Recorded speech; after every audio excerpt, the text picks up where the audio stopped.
In 2003, Donald Rumsfeld estimated a war with Iraq would cost $60 billion.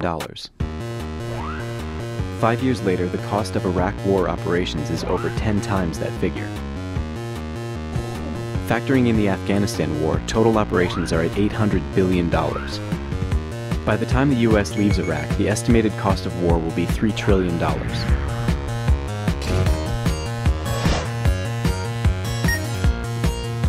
1. Start with the total operational costs to date, including tanks, combat pay, military training, military bases, and embassies.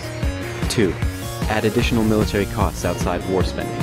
The military's budget is rising at a rate faster than any time over the last 40 years, and you can attribute that indirectly to the war. 3. Correct for inflation over the past 5 years. 4. Add operational and peacekeeping costs before and after the troops withdraw, since it's estimated that the U.S. will stay in Iraq in some capacity for another decade. 5. Add future health care for approximately 2.1 million returning veterans affected by war. 6. Add cost of restoring the military back to pre-war strength, because the Defense Department is not replacing equipment as fast as it's used.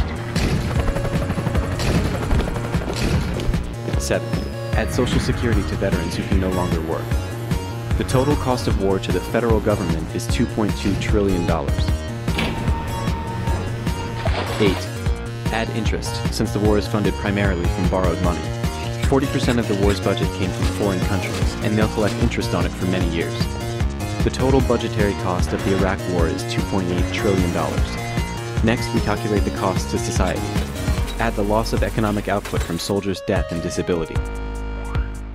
The government pays a dead soldier's family $500,000, a sum that's less than what he would earn by pursuing a normal life. And finally, the large-scale economic impact of a war financed by deficits that will divert funds from schools, roads, and research, all against a backdrop of rising oil prices, pushes the tally of war costs over 50 times the original estimate.